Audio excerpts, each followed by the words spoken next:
So Donald Trump is now hinting at the fact that he could declare a national emergency for the midterm election, something that is so disgusting, so outlandish, maybe even worse than the Epstein files, as you guys can see my shirt here. But we're going to play the clip for you guys here today where he actually says stranger things have happened when brought up on this question as to whether or not he's going to declare a national emergency. It's crazy, but watch this video. A lot of people get hurt. So let me put an idea in your head, okay? Because it's so hard to get the Senate to do anything. Now they're on recess. They don't get anything done if they never get the Save America Act done. You have the right to declare a national security emergency for elections.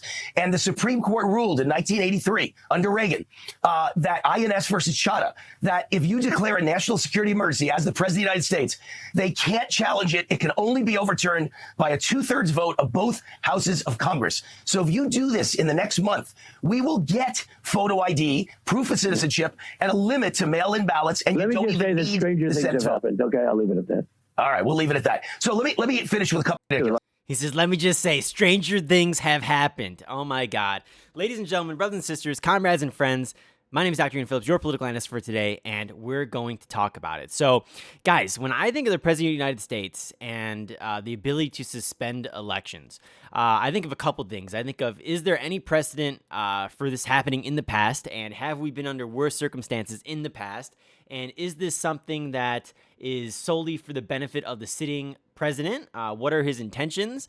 The whole 9 yards. And when I think of Donald Trump, it's very clear to me he's a guy who said that he was going to be running for a third term, and everybody sort of took it as a joke, which, by the way, he was definitely not joking at that White House Correspondents' dinner. He was 100% serious, and everybody just sort of thought, oh, hee, ha, ha, ha, Donald Trump's going to run for a third term. Like, no, he's actually dead serious about it.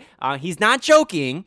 And now we're in a situation where he's sort of soft launching the fact that he could declare a national emergency and do this on the midterms. Then who knows when he becomes, when he's running for a third term the next time, or maybe he loses, either he wins or loses, he could say, wait a second, national emergency, guys, we got all this going on here. This is fraudulent. I have to stay in office until we get this figured out because that's the right thing to do. And that's essentially the card that he's going to play here. Now, there's a million different avenues with which he's sort of treating this.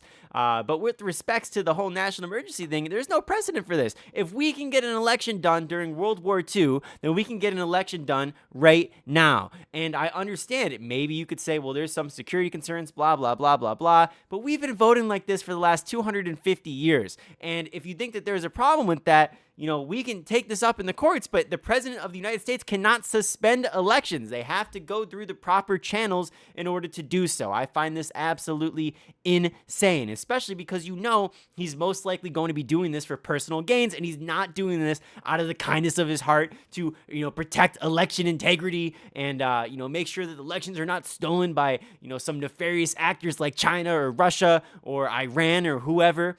This is crazy. This is blasphemy. This is lunacy. And there's no precedent for him to be able to do this. Now, when I think of the whole national emergency thing, it even raises a deeper question, I would say, than the one that is posed in front of us, which is, if the rule that we followed as Americans has brought us to this, then what use was the rule? To quote from the movie No Country for Old Men.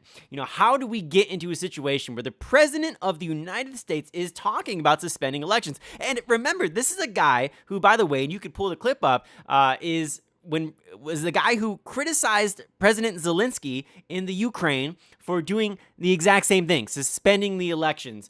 Because, hey, look, we're in a state of national emergency. We have to suspend the elections. Like, no, this is what a dictator does, ladies and gentlemen. And we cannot allow dictators to run the United States of America, nor can we allow them to at least try to get into power. And so maybe he's not a dictator yet, but he's certainly trying to be, ladies and gentlemen. We cannot stand for this. Now, obviously, this guy, this host here, whatever channel this is, this guy's a freaking clown.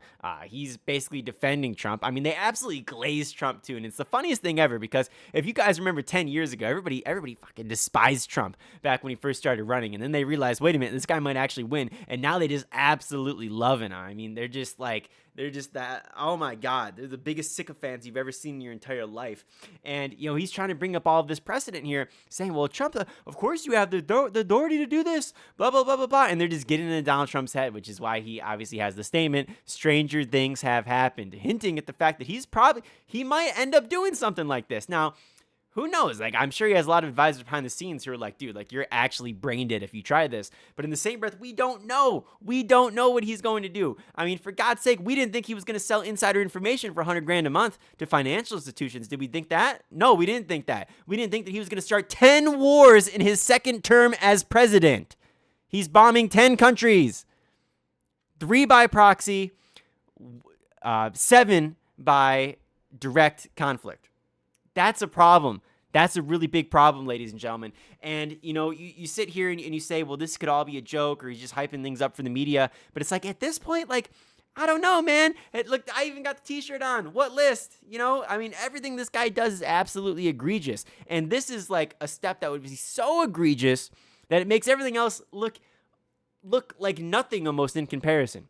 The insider information is one thing. The Epstein files is another thing. The wars is another thing. It's like, but now you're talking about suspending elections, because that's most likely what's going to end up happening here. If you declare a national emergency, they're going to say, well, you can't have an election, or the only people who are allowed to vote in that election are the people with their voter IDs, who are not doing the mail-in ballots, so on and so forth. You can't have that happening here. You can't have the president coming down and, running this as if we're in Russia, for God's sake. You can't have this. You cannot allow this to happen. Now, if you wanted to change the law and say, okay, well, mail-in ballots were fine for years and years and years, but they're no longer fine anymore, maybe, but you can challenge it in court. But what you can't do here is declare a national emergency and then try to solve it this way. Now, is there situations where this could maybe ever be warranted? Maybe. Who knows? Maybe if there's like World War III going on and we have, entire cities being burnt down in the United States all at once, and it's just pure havoc everywhere. And maybe, it's not really possible to have an election at this exact moment. And there's maybe hacks going on, and there's like EMP strikes, and like, countries entire cities are blown up. Yeah, maybe there's an argument to be made that we might need to suspend election for a little bit, or we need to declare some national emergency so that way we can try to promote the most peaceful possible transfer of power. But, we're not in that situation. So you can't do this. You just can't do it. And I don't care if you want to do it or not. It's just like the whole idea, is he allowed to run for a third term? There's a lot of arguments to be made that you probably shouldn't have more than the 2 terms here. Now, granted, this is sort of arbitrary because that's what George Washington did, and it was sort of set as a traditional precedent that people just so happen to follow for years and years and years until FDR gets into power, wins 4 terms, dies in his 4th term early on, and they set the 22nd Amendment, so now there can only be 2 term limits for president. But at the end of the day, like, there's the argument there, like, should you be allowed to from a moral standpoint, and then let alone the legal standpoint, if you are going to try to run for a 3rd term, which I don't think there's any evidence at all that he could run and win for a 3rd term and assume office. Maybe he could run, but he can't win. Now, the problem with that is this guy, if he did end up by some weird miracle end up winning a 3rd term, he might just be like, yeah, well, look, guys, like, I won at the end of the day. Like, 22nd Amendment, who cares about that? Because I just won. Sure. I mean, maybe there's like, or maybe we can bend the rules, right? Because I ended up winning. It's like, no, dude, we just can't. It's a slippery slope, guys. It's a slippery slope, and you can't allow this to happen. So anyways, guys, I'm very curious to see what you guys have to say in the comments here down below. Do you guys think Donald Trump is going to declare a national emergency, or is he not going to do so? Who knows? The verdict is still out on this one. But if you did enjoy the video, please be sure to like, comment, and subscribe for some more content, guys. My name is Dr. Ian Phillips, your political analyst. You follow me on social media at Ian Phillips USA, and we'll talk to you guys later. Peace.